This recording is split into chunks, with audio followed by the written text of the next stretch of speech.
अस्मद्गुरुभ्यो नमः। श्रीमते रामानुजाय नमः।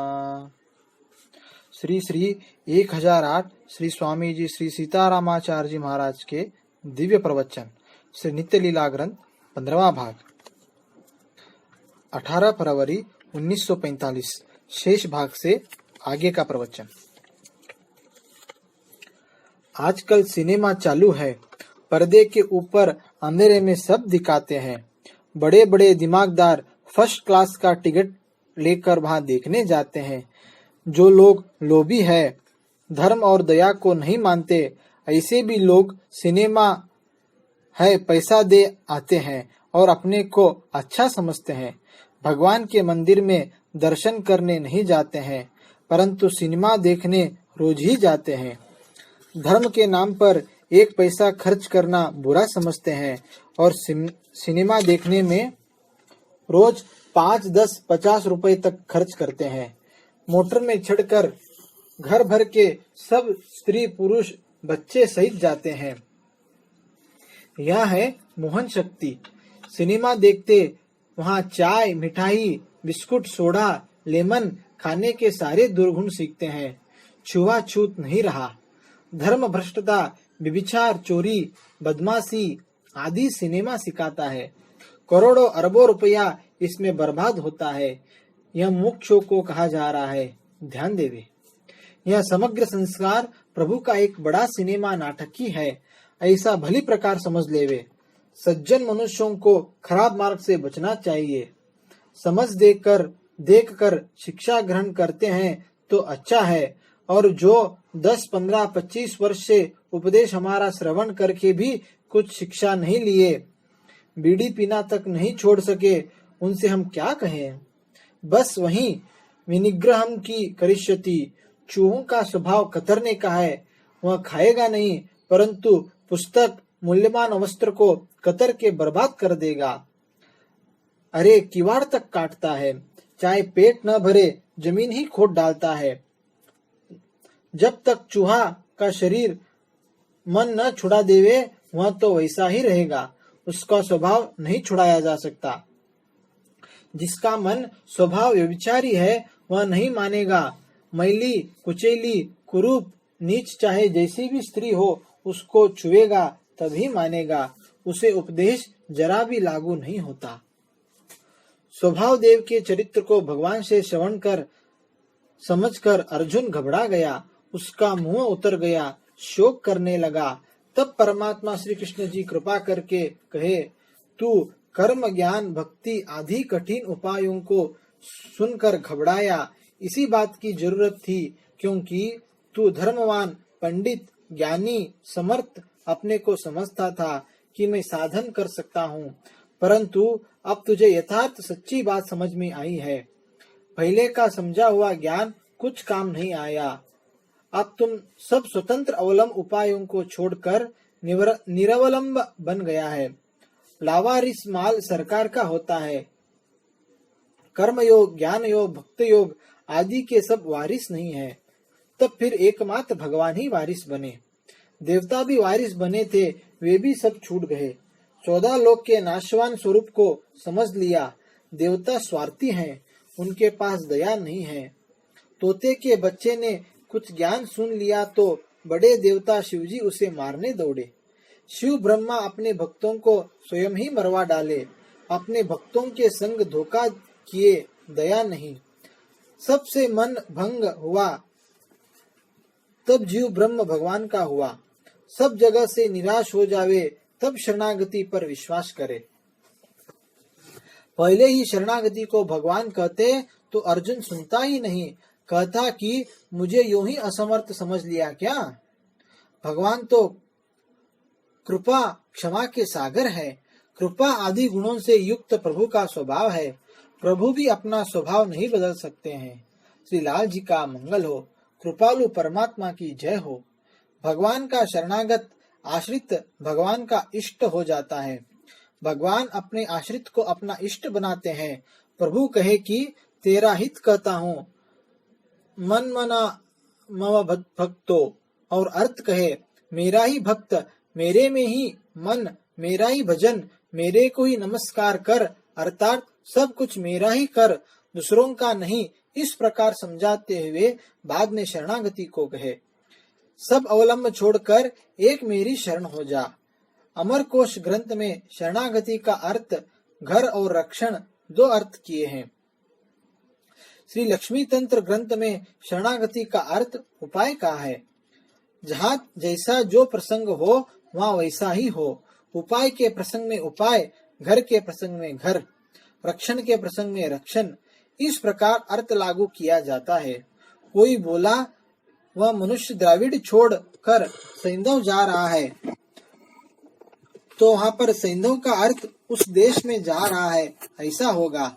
भोजन के समय सैंधव मांगने पर लवण अर्थ होगा।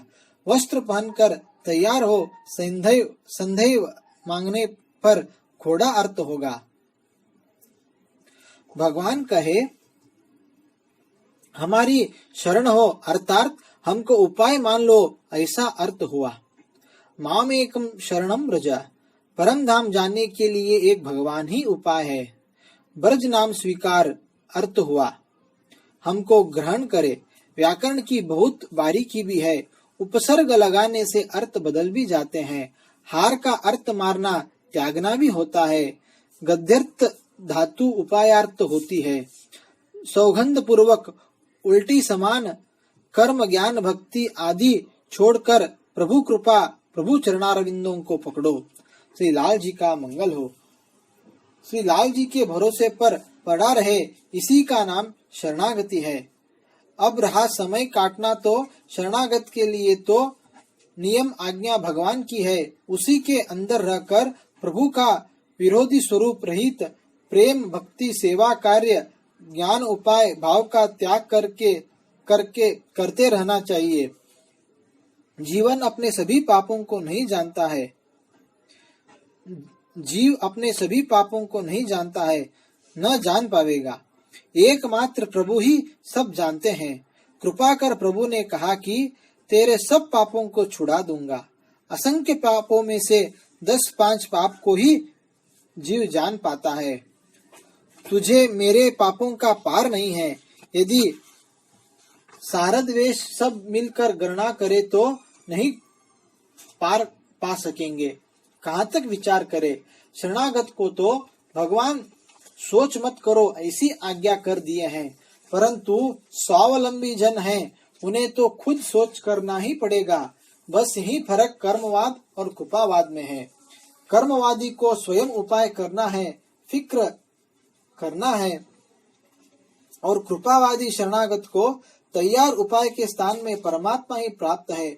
उसे सब फिक्र छोड़कर निशोच बनना है। उसकी सब फिक्र स्वयं परमात्मा अपने जिम्मे में ले लिए हैं।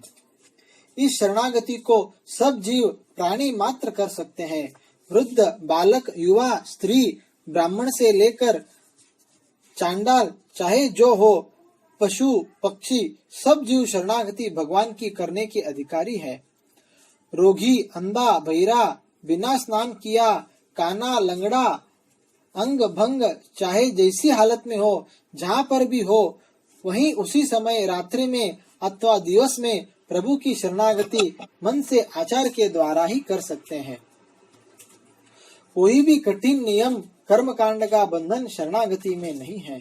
नियम एक है, वह यह है कि एक परमात्मा श्रीमन नारायण के ही शरण होना चाहिए, अन्य देवताओं के शरण नहीं होना चाहिए। बस यही एक नियम है।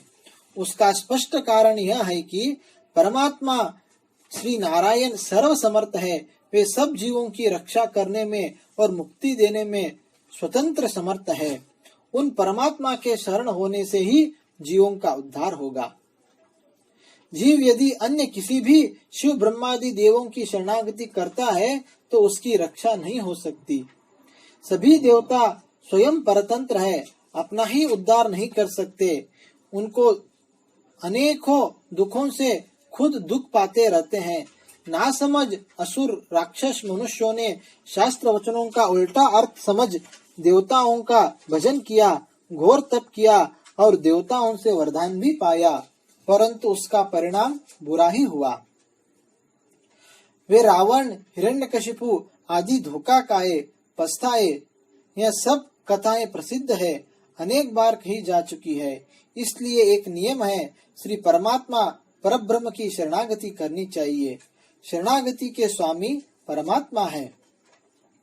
प्रपत्ति नाम शरणागति का है।